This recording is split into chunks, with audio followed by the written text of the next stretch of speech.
All right, good morning, everybody, and welcome to the Employability Skill Series, where we explore the top skills employers are looking for in candidates.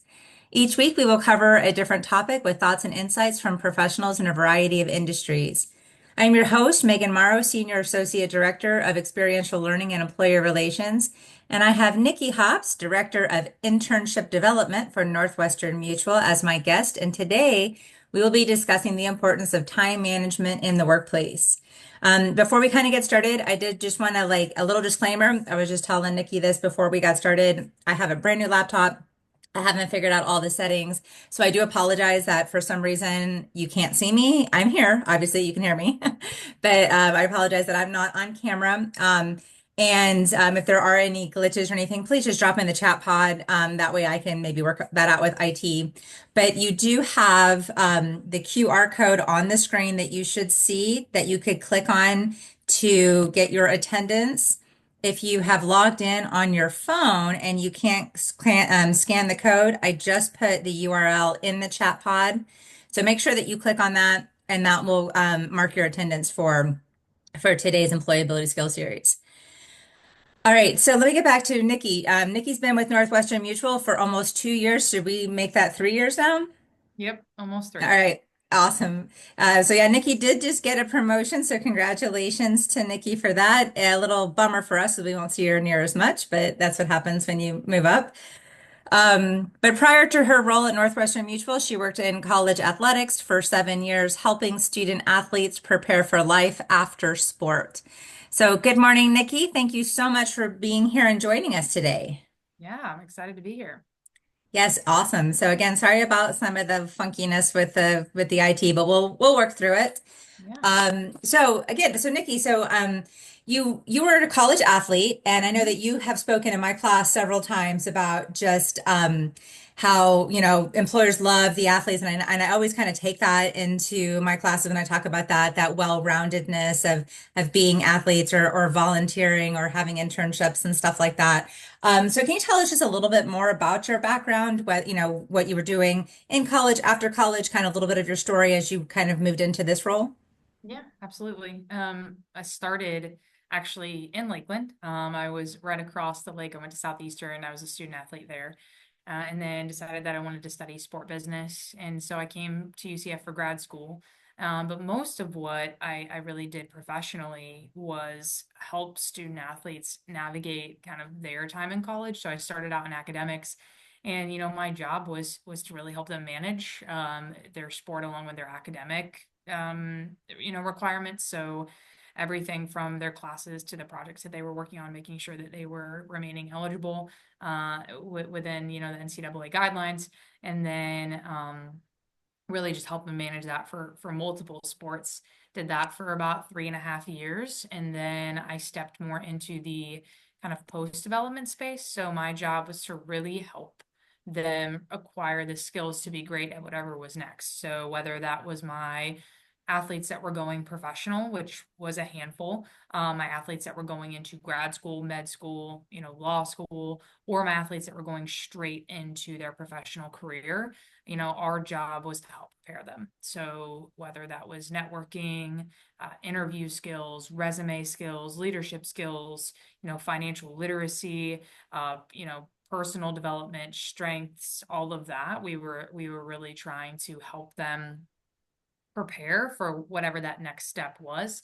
Because regardless of what they were doing, they obviously needed to spend some time really preparing for leaving the environment of being in a school where you've got so many resources and everybody invested in your success. It doesn't exactly work that way once you step out of the walls of your college. And so our job was to try to help make sure that they were prepared for that. I love that you mentioned that because I think that is what I'm hearing the most from our recent grads, and they'll like, I was not prepared, and even for our seniors that are coming up on graduation, they're like, like I just don't know what I'm supposed to do. And I graduated a long time ago. I'm not going to say how long. Um, and I was the same way. It was like I graduated, and all of a sudden it was like, what do I do now? Like, I'd been a student my entire life, and then I was 22 years old, and I was like, okay, now what?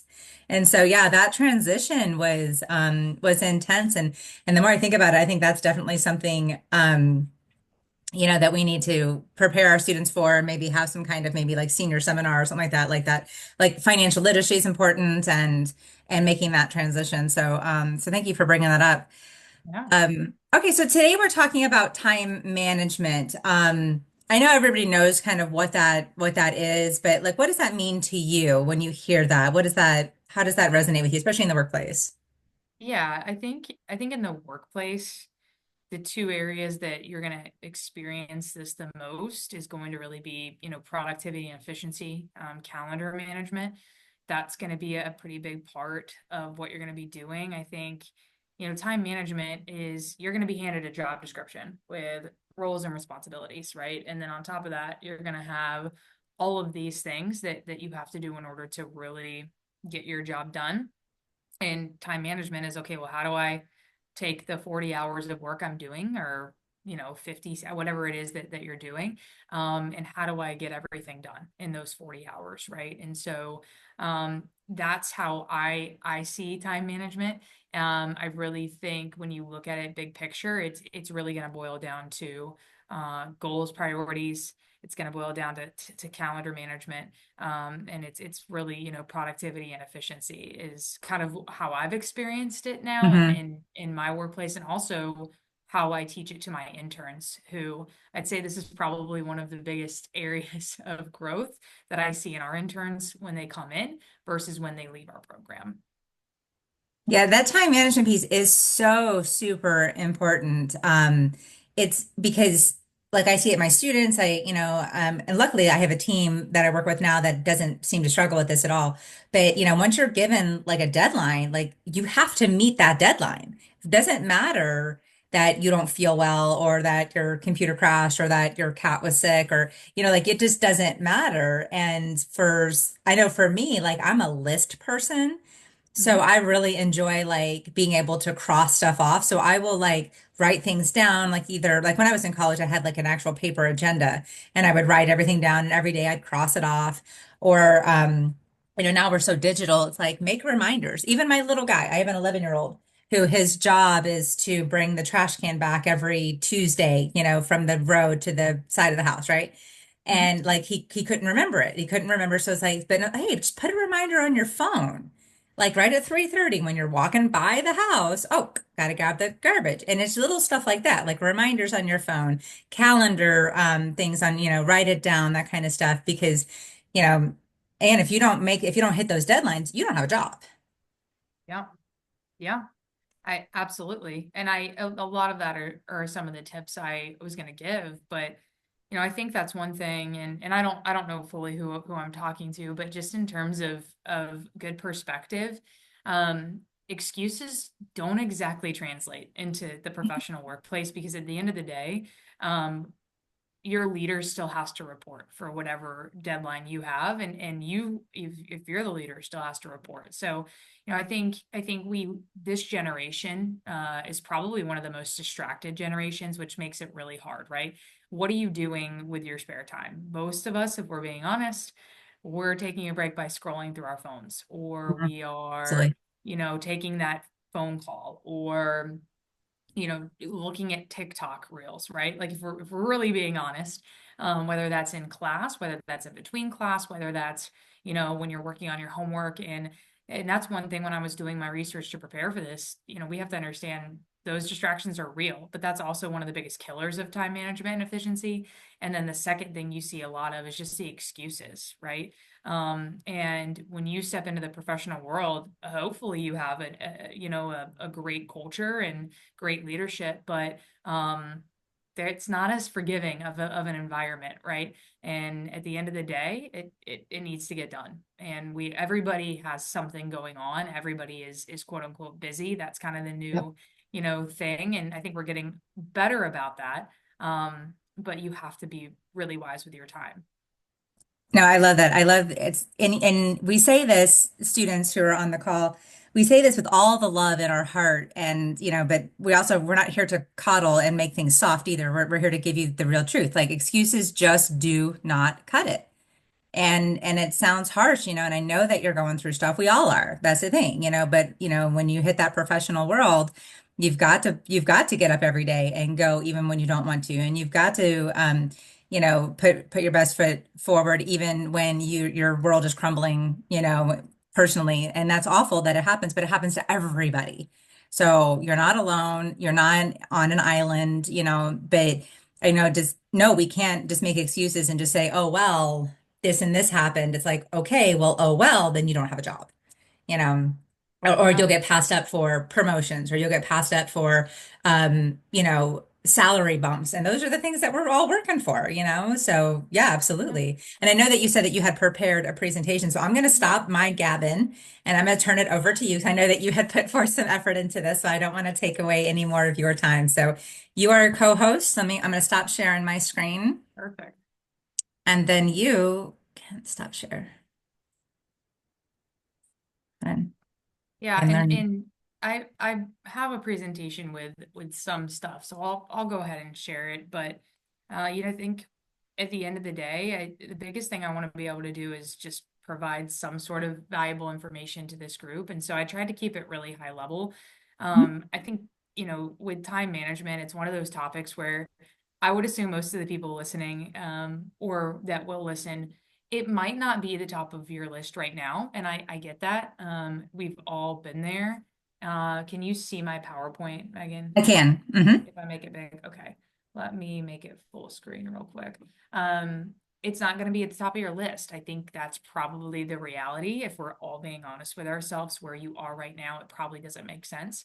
But I will tell you that the people who are 1, 2, 3, 4 years into their professional career, if you ask them, one topic that they either research on, struggled with the most, read books on, ask about, or they get, feedback on professionally, it's probably time management. And Hmm. so for you right now, how this would apply would be, one, excelling academically or just using your time better academically. And then two, I think what's the most important in what I bolded is preparing for your future professional life. The demands of whatever job you step into are not going to be easy, right? Normally, most people would tell you I have more work to do than I have time in a day. And how do we figure out, how do I keep my work life balance, or how am I able to take care of myself and get my job done? And when you get to be my age or older, and that matters even more, it's time management. It's being efficient with your time. And I think a lot of times what I like to think about for this group is just the common excuses that you hear, whether that's going to be, hey, like I don't have time, or I work better under pressure, or busy means I'm being productive, or Hmm. time management, that's too rigid, like that's too, I don't want to be put in a box, right? Whatever those common excuses are, those are the excuses that aren't going to translate into the workplace, or I'm too busy, I've got too much on my plate, or I whatever it is, I don't have enough time. We got to figure it out. And I think a lot of the challenges this generation faces, and I would love for, hopefully the group agrees, but one is distraction. Distraction, right? We are the most resource generation, but we are the most distracted, which is the Yes. good part. You have plenty of resources, so I'm going to transition to that in a second in terms of what you can do that's small. Procrastination is a huge issue. We procrastinate, we put things off, we overcommit. We are very overcommitted. We want to say yes to everything, and we don't want to say no. Now maybe that might be a general statement. If you are somebody who doesn't overcommit, great. Please keep that up. I am not one of those people. And then just not prioritizing or setting goals. I think that can feel maybe a little too serious, or just not as something that's needed right now. Um, but those are the ways that you're really going to be able to be intentional with your time. And I think just a couple of places of where I would start, right? Whether it's big or small, there's a little things that anybody can do in your time now when maybe you're not under as much pressure. It's not as serious. The stakes aren't as high in terms of you have all of these responsibilities with only so many hours to do it. But I do think it's important to understand your current use of time. And the best thing about this is all of us have a phone and all of us can see what our phone activity looks like every day. There Hmm. are days that I am absolutely embarrassed by that, but you can look at how much time you're spending on social media, scrolling through. That could be a place to start. How many hours am I spending on social media? The average per day, I think, is in the 4+ hour range. If you look at the research, it's insane to think about. Do you really not have enough time, right? If you came up to your professor and said, I didn't have time enough time to get this paper done, I would be like, well, then show me how many hours you spent on social media. That probably would equate to the hours you needed to finish that assignment. Hmm. Um, Creating a to-do list, that's it, super simple, right? Everybody's got a different way of doing things, whether that's on your notes, whether that's in your reminders, whether that's a sticky note, whether that's a journal. Everybody's different. I always ask my interns this. This is a session that we do in the first week of training. How do you get things done? Are you a sticky note person? I've got 2 sticky notes on my computer right now. Are you a just fly by the seat of your pants kind of type of person? You got to figure it out and you got to do what works for you. I'm a notes taker. I'm a reminder. I set reminders on my phone. That's going to be really big. And then having a calendar. The reality of the situation is that most of the time, whatever you step into professionally, you're going to have to use a calendar, right? Whether that's Outlook, whether that's Google, you're going to be under the guidance of some sort of calendar management, right? They're going to send you meeting invites. You're going to have to accept them. You're going to have to schedule time out. If I showed you my calendar right now, you would see color codes and tasks and times for meetings, times for work. That's the only way I can get my job done, right? Hmm. Hmm. And for right now, that probably sounds like a stretch to this group. But if you like to color code, I would encourage you, right? I mean, I would love to kind of see how many people on the call color code by class. I used to do that, right, in the calendar, and maybe that sounds a little of a stretch for some people, but you've got to start somewhere in terms of divvying up how you're going to get the tasks done and also make time for yourself personally. We all have hobbies or things that we want to do outside of academics, outside of our profession, that we want to get done. And that's really where creating priorities is really important. Um, what's important to you? What are your goals? And I like to use just let's use the health analogy. Let's say that somebody was trying to, prepare for some sort of marathon or half marathon. That person has got to do a lot of different things to prepare for that, right? They've got to build a training calendar. They've got to understand their time. They've got to get everything done outside of that in order to be able to have time to do that. They've got to have a routine, right? They've got to do all of these different things on a daily, weekly, monthly basis to train for and prepare for a marathon. And that's just a personal example, right? No great athlete or anybody that's great at what they do, whether that's, an athlete or somebody who's an actress or an actor in Hollywood or somebody who is what we would consider the best at what they do, got there without discipline and managing their time, right? Hmm. And then that's just something to consider. I just put these tools out there for this group. There's more out there than what you think. And probably the most powerful one is your do not disturb on your phone. Um, I think more and more people are doing this in class at least. Why not do it while you're working on things? Hmm. In terms of shutting out the distractions, setting a routine is going to be really, really important. Uh, this is probably one that I challenge my interns on the most. If I were to poll the room and ask, what time do you all get up every day? I would be impressed if it's before 9 o'clock or 8:30, and if it's the same time every day. And if it is, you've got a head start. But this is probably one thing that when my seniors come in, I tell them start it now. Because imagine how hard it is to go from waking up just whenever, Monday to Friday, to you now have a job that starts at 8 a.m., right? Every day. Hmm. And so creating a routine for yourself is going to be a really important starting point. that I would tell you you can control right now, right? I'm not saying to get up at 5 a.m. every morning, but that's something that it can be a bit of a shock. You step into day one of a job, you've got a job description, you're in training, you've got all of these things you're responsible for. You've got to be at the office every day at 8 o'clock. Maybe you didn't have that structure before. You're really kind of wide-eyed trying to figure out what am I going to do? Where do I start? And these are the places. And Mhm. so why not incorporate that now in terms of how you execute? So I just wanted to kind of share that. This is one of my favorites is really rising early. If you've never done the research on most successful people, get up very early. It is a huge productivity starter. I have never been able to be like a 5 a.m. riser. I'll be honest with the people on this call. But I do get up obviously in the 6 a.m.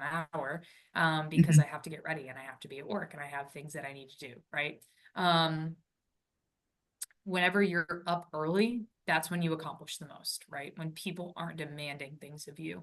And Right. so thinking about that's really important. Can I jump Just in in here real general. fast, Nikki? Yeah. I read a study too that said our dopamine levels are highest first thing in the morning. Yeah. And I'm an early riser. It's I wish I didn't get up this. This is not on purpose, but I'm usually up by like 3:34, which is not fun. I do not want to be up that early, but that's just my body says it's time to get up. So, but I read a study about how your dopamine levels are absolutely the highest in the morning. And a lot of times you made a couple points about scrolling and TikTok and social media and kind of those time suckers, as I like to call them. That's usually the first thing that people do. They pick up their phone, they see who, well, who texted, who called, or what they missed on social media while they were sleeping. And then you get into that scrolling and you're getting those big dopamine dumps first thing in the morning, but it's like depleting your dopamine reserves throughout the day. So I like how you're saying here on this PowerPoint here that early morning risers are very productive and accomplish 80% of their tasks in 20% of the time because they use that time super wisely. And I would caution students on the call or that are going to be listening to it later, don't pick up your phone first thing. If you have it set, if that's your alarm, of course, you want that close. If you have a hard time getting up, put it in another room. That's another good little tip. But also, too, don't ever hit snooze. Don't ever hit snooze. That's like the worst thing ever. You'll fall back asleep, and then you'll have like that sleep inertia, and then you can't. Then you find it harder to get up. But yeah, get up, make use of your time. I love that. Get up at the same time, even on the weekends, or maybe push it back a half an hour or something like that. But having that routine, I think, is really important. Those are really good points, Nikki. Yeah. No, I appreciate it. It's so true what you're saying in terms of the studies. And I think these are all things that when I was in college, I might have heard and I might have listened to, but I don't know if I really understood it. And then you get into the professional world and you quickly realize that you've got to figure it out, right?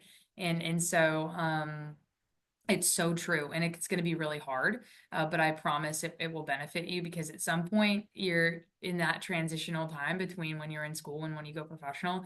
You're going to understand and you're going to try to learn, well, how do I get all of this done, right? How do I balance all of this? Right now, I think school can feel overwhelming, but trust me, it probably gets a little harder than what you're dealing with right now. And this is one of the biggest tools that's going to really help you still live the life that you want and be able to truly make time for everybody, right? Because even for me, and I know this is different for Megan, but I'm just taking care of myself, right? I don't have anybody depending on me. I would have to be even more efficient with my time if I'm factoring in other people, right? Whether that's a Mhm. significant other or a child or anybody who's dependent on me. I don't have that, right? So that requires even more efficiency and really being smart with your time. And so the sooner you can establish these skills and establish your routine and habits now, it's going to help. And I promise, I'm saying this more from an employer who hires college students, who runs an internship that's one of the top in the country.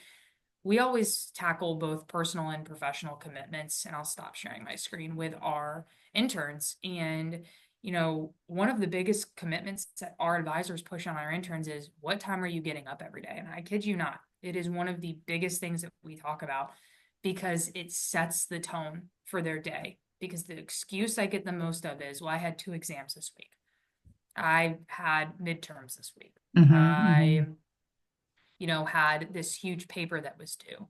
And I hear you. Academics will always come first in this program, but you signed up for this. You committed for 3 days a week, you committed to 20 hours a week.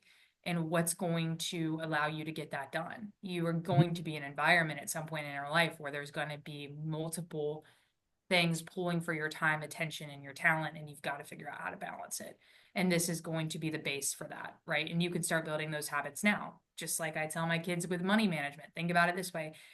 You how you manage a little is how you're going to manage a lot, right? You don't see people overnight who become millionaires immediately start budgeting and become financial. It doesn't work that way, right?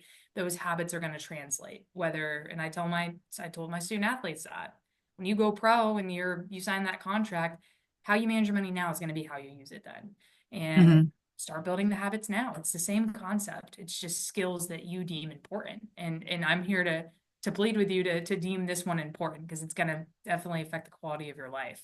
But I don't know if the group has questions. If you do, put them in the chat. I'm happy to answer them.